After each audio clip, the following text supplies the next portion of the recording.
போன தடவை பேசும்போது மேம் பையன் வந்து இப்போ பரவாயில்ல, ஆனால் எழுத்து கொஞ்சம் இன்னும் சரியாக வரலன்னு சொல்லியிருந்தீங்க. இப்போ எப்படி இருக்கு அந்த? சார் அது வந்து வீடியோ பண்ணி ஒரு 4 மாதத்துக்கு அப்புறம் ஹேண்ட் ரைட்டிங் நல்லாவே வந்துச்சு. ஆனால் அப்போவும் என்ன பார்த்தீங்கன்னா ஒரு 2 டிஃப்ரென்ஸ் இருந்துச்சு. அன்னைக்கு எழுதும்போது அவனுக்கு மைண்ட் செட் என்ன, அந்த ஆர்வம் அப்படிங்கிறது ஏதாவது ஒரு விஷயத்தினால வந்துருச்சு அப்படின்னா அன்னைக்கு ஹேண்ட் ரைட்டிங் ரொம்ப நீட்டாக இருக்கும். ஆனால் மோஸ்ட் ஆஃப் தி டைம் இவங்க ஆர்வமின்மைங்கிற மனநிலையோடு தான் இருப்பாங்க. அப்போ வந்து ஒரு 4 மாதத்துக்கு அப்புறம் ஸ்கூலில் இருக்கும்போது அந்த என்விரான்மெண்ட்டில் இப்போ எப்படின்னா இந்த ஆர்வமின்மை அப்படிங்கிற மனநிலை வீட்டில் அந்த இடத்துல வந்து ரொம்பவே லெத்தார்ஜிக்காக இருப்பாங்க. இப்போ நிறைய குழந்தைங்க பார்த்தீங்க அப்படின்னா கிளாஸ் போயிட்டுருக்காங்க அப்படின்னா ஓடி கிளாஸில் அங்கே ரொம்ப நல்லா இருக்காங்க.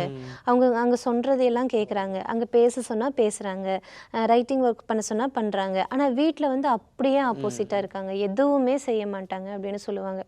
ஸோ அந்த என்விரான்மெண்ட்டில் இந்த புரிதல் தன்மை வர வர இந்த இடத்துல இப்படி இருக்கணும் அப்படிங்கிறது இன்க்ரீஸ் ஆகும். இப்போ என் பையனுக்கு இந்த புரிதல் தன்மை நல்லா வந்ததுக்கப்புறம் நம்ம வீட்டில் இருக்கிற மாதிரியான ஒரு லெத்தார்ஜிக்னஸோட வெளியே இருக்கக்கூடாது, ஸ்கூலில் நம்ம இப்படி இருக்கக்கூடாது அப்படிங்கிற ஒரு மென்டாலிட்டி, அந்த இடத்துல ஒரு சின்சியாரிட்டி வரும்.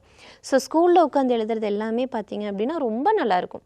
அதுவே வீட்டில் நான் வந்து ப்ராக்டிஸ் கொடுக்கும்போது அது ரொம்ப மோசமாக தான் இருந்துகிட்டு இருந்தது. ஆனால் ஒரு 4 மாதம் அப்படிங்கும்போது உங்களுக்கு நல்லாவே ஹேண்ட் ரைட்டிங் வர ஆரம்பிச்சிது. அதாவது இதே பிரச்சனையை பார்த்தீங்க அப்படின்னா ஒரு 3 மாதத்துலேயே ஹேண்ட் ரைட்டிங் நல்லா வருது அப்படின்னு சொல்கிற பேரண்ட்ஸும் இருக்காங்க.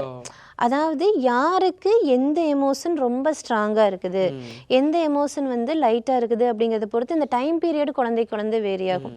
இப்போ என் குழந்தைக்கு அந்த ரைட்டிங் ஒர்க் அப்படிங்கிறது ஒரு பிரச்சனையாக இருந்தது, ஸ்ட்ராங்கான பிரச்சனையாக இருந்தது. ஸோ கிட்டத்தட்ட 2.5 வருஷம் நான் மெடிசன் கொடுத்ததுக்கு அப்புறம் தான் அது கொஞ்சம் நீட்டாக அச்சீவ் ஆச்சு.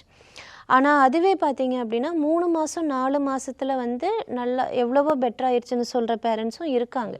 அவங்களுக்கு அந்த பிரச்சனை வந்து லைட்டாக இருக்குது, அதுதான் அவங்களுக்கு வேரியஸ்.